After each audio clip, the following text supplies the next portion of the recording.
ನನ್ಗೆ ದರ್ಶನ್ ಅವರಿಂದ ನಂಗೆ ಏನಾಗ್ಬೇಕು, ನನ್ನಿಂದ ದರ್ಶನ್ ಅವ್ರಿಗೆ ಏನಾಗ್ಬೇಕು ಅಲ್ವಾ? ದರ್ಶನ್ ಅವರಿಂದ ಏನಾಗ್ಬೇಕು ನನ್ಗೆ, ಇಲ್ದೇ ನನ್ನಿಂದ ದರ್ಶನ್ ಅವ್ರಿಗೆ ಏನಾಗ್ಬೇಕು? ಓಕೆ ಮೇಡಮ್, ನೆಕ್ಸ್ಟ್ ಮುಂದಿನ ಕಾನೂನು ಹೋರಾಟ ಹೇಗಿರುತ್ತೆ ನೋಡಿ? ಆಕ್ಚುಲಿ ಏನ್ ಗೊತ್ತಾ, ನಾನು ಇವಾಗ ಕೌಂಟರ್ ಕಂಪ್ಲೇಂಟ್ ಕೊಡ್ತೀನಿ, ಇದೆಲ್ಲ ಇಷ್ಟೆಲ್ಲ ಇಶ್ಯೂ ಮಾಡೋನೆ. ನಾನಂತೂ ಬಿಡೋ ಅಂತ ಮೊದ್ಲೇ ಅಲ್ವೇ ಅಲ್ಲ, ಡಿಫಾಮೇಶನ್ ಕೇಸ್ ಹಾಕ್ತೀನಿ.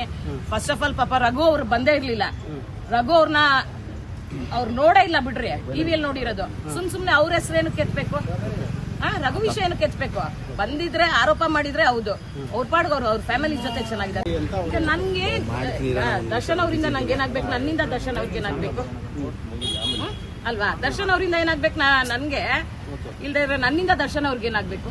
ಓಕೆ ಮೇಡಮ್, ನೆಕ್ಸ್ಟ್ ಮುಂದಿನ ಕಾನೂನು ಹೋರಾಟ ಹೇಗಿರುತ್ತೆ ನೋಡಿ? ಆಕ್ಚುಲಿ ಏನ್ ಗೊತ್ತಾ, ನಾನು ಇವಾಗ ಕೌಂಟರ್ ಕಂಪ್ಲೇಂಟ್ ಕೊಡ್ತೀನಿ, ಇದೆಲ್ಲ ಇಷ್ಟೆಲ್ಲ ಇಶ್ಯೂ ಮಾಡೋನೆ. ನಾನಂತೂ ಬಿಡೋ ಅಂತ ಮೊದ್ಲೇ ಅಲ್ವೇ ಅಲ್ಲ, ಡಿಫಾಮೇಶನ್ ಕೇಸ್ ಹಾಕ್ತೀನಿ. ಫಸ್ಟ್ ಆಫ್ ಆಲ್ ಪಾಪ ರಘು ಅವ್ರು ಬಂದೇ ಇರ್ಲಿಲ್ಲ. ರಘು ಅವ್ರನ್ನ ಅವ್ರು ನೋಡೇ ಇಲ್ಲ ಬಿಡ್ರಿ, ಟಿವಿಯಲ್ಲಿ ನೋಡಿರೋದು. ಸುಮ್ನೆ ಅವ್ರ ಹೆಸರೇನು ಕೆತ್ಬೇಕು? ರಘು ವಿಷಯ ಏನು ಕೆತ್ಬೇಕು? ಬಂದಿದ್ರೆ ಆರೋಪ ಮಾಡಿದ್ರೆ ಹೌದು, ಅವ್ರ ಪಾಡ್ಗವ್ರು ಅವ್ರ ಫ್ಯಾಮಿಲಿ ಜೊತೆ ಚೆನ್ನಾಗಿದ್ದಾರೆ.